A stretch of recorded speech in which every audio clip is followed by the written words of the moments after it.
Lions TV, this is your post-match analysis video for yesterday's excellent 1-0 win on the road against an in-form Stoke side, which just really gives us now a strong belief. Before potentially, it was hope, it was a dream, but it really looks like now we could make the playoffs with just 13 games to go. We are all in, and we need to be all in, every single one of us. As always, let's start out by taking a look at the 11 that Gary Rowett picked to start the match. Okay, so you may notice that my voice is struggling. I may look a little bit even more puffy in the face than my fat chops usually are.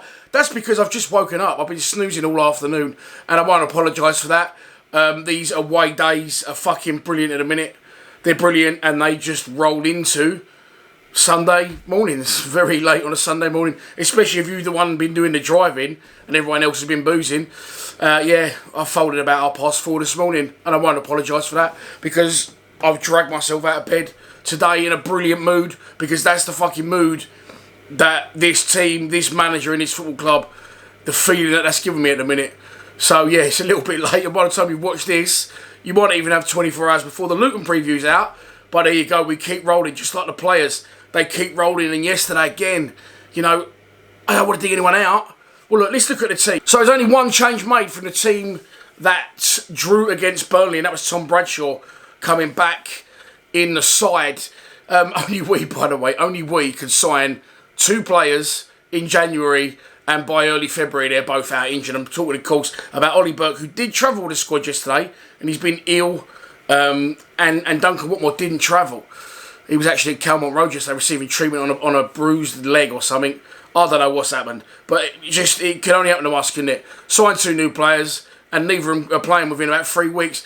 Idemo Maku was also ill. That was revealed on News at Den, I think, earlier in the week. So it gave an opportunity to others as well. And fair play and congratulations to Seb Drozd, even though he didn't get on the pitch. He's a player I rate highly in the 21s. Left winger, shoots on sight, raw, fearless, likes to get the ball and try and hurt the opposition.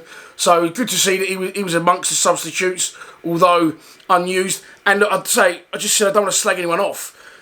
You can't slag anyone off, and they're all putting their shift in.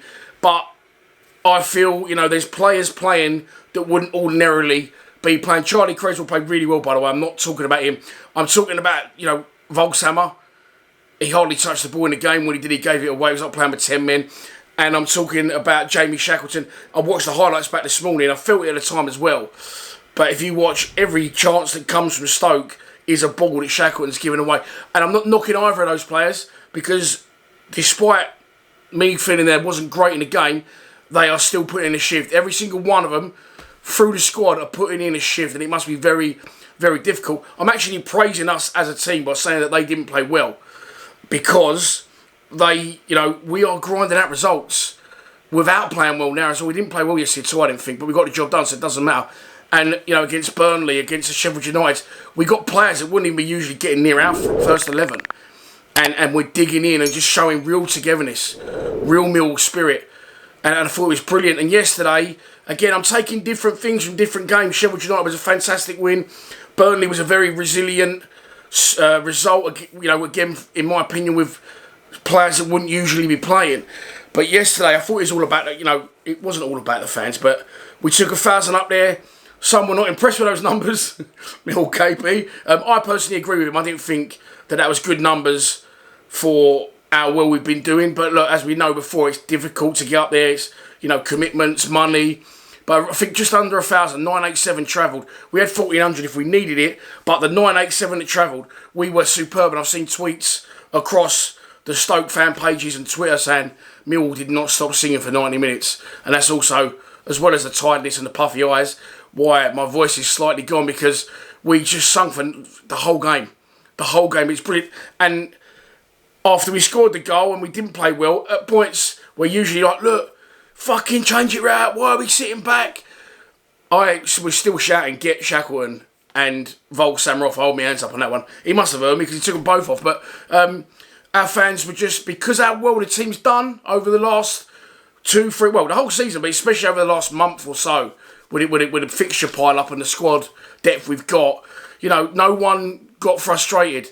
We just sung and got behind the team, and it was brilliant. The game starts, by the way, I haven't even got to that point yet, but we started really well, creating chances. We looked on the front foot, pressing Stoke high, looking to hurt them. They've, of course, come into this game off the back of 4 games without defeat. So, you know, it's a good result for us. I beat Swansea away in the week 3-1.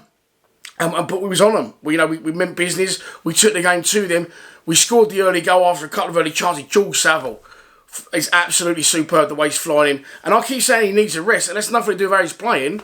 But I'm getting worried about you, George. Get a stake inside you because he's getting skinnier and skinnier. I'm not surprised the amount of running he does and the amount of football he's playing. But he may be skinny, but Jesus Christ, I wouldn't like to go into a 50-50 with him. Flies into one, gets up, wins the second one. He drops the Volkshammer. He quickly passes it sideways to Fleming. And then it's all about the Bermondsey Bergkamp. I said recently he'd tailed off. I also said recently in the pre-match prediction that we'd win 1-0 and Fleming would get the winner in a scrappy game. So that's 2 in a row I've got right. I also got the QPR one right. So that's 3 out of the last 5. Anyway, it's not about me. It's about the BB. He flies through the middle. He doesn't travel the quickest, does he? But he's so strong and composed and determined and relaxed on the ball. It sort of opens up for him, yes. But he's still got to make that run. He's still got to take the determination and the responsibility to run through the middle, which he does. He opens up for him. He's right behind it, and he passes it beautifully into the corner. And after that, you start thinking, fucking hell, we could go on and maybe stick a few past these. It didn't happen, and I can't work out why. You know, I think this is a myth where some people say, well, we score and then we sit back. You know, they're at home, off the back of some good recent results. They're going to want to press again and come forward.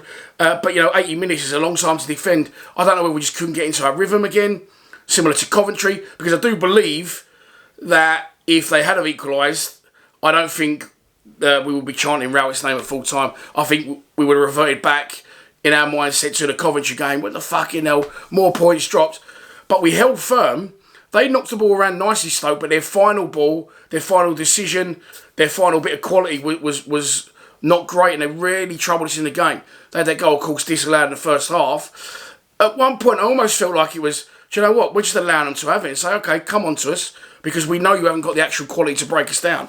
That's how it felt. We had one chance in the second half, long ball forward, flick on from Cooper from a set piece, and Bradders connects really well. It's going across the keeper. It's a great sliding block from their defender, but that was him making a mistake. The keeper's going the wrong way, and that would have been 5 in 3 games for Bradshaw, something like that. So, yeah, really unlucky for him, but I'm sure he won't let his confidence be affected by that. I'm sure he'll carry it forward, because you say connected well with it. Just a block from the Stoke dude prevented it from hitting the back of the net. And then after that, yeah, it was just more of the same, but our fans just got behind the team, didn't moan, didn't say, get this one off, this is shit, why are we sitting so deep? And I think that's a reflection of how this team and this manager has made us feel over recent weeks. I've said this before, you know, look, we can't win every week. If we do have a bad result, we all do turn, me included. But yesterday, just get behind them. And there's a real feeling now.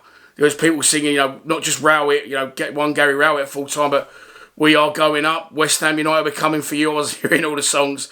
And I did tweet this morning saying, don't you know, pump it up, Millwall's going up. But I don't want to jump on it too early. The team, again, is defying the odds for me, because as much as I love them all, you know, we haven't got the most talented bunch of players in the world, some of them, if I'm honest. And I think we know that, and Rowett's alluded to that. But the sheer Millwallness that is now instilled in all of them, and the manager, it's just the togetherness is next level. We shouldn't be doing how well we are, basically, with the players we got and the players we currently don't have available. Hutchinson back yesterday, excited to see him coming in now, and I'm wondering what will happen, because Creswell's been playing well, which is a nice headache for the gaffer to have. But look, we get it over the line, and now we roll on to a 6-pointer against Luton on Tuesday at Kenilworth Road. It is sold out. I do now have a ticket. Thanks, Anson, for sorting me one out. You know you are. That sounded a bit weird. But yeah, I'll be there on Tuesday now. There'll be a preview out for that tomorrow. And enjoy the rest of your Sunday. I don't know how much of it's going to be left by the time this video goes out. But there you go. I'm just trying to remain consistent and determined and focused on the calls at hand. Just like Gary Rowett and his merry men. I'll be back tomorrow for a preview. Or if not, I'll see you in Luton on Tuesday night. Please subscribe to Lions TV. Come on, you Lions.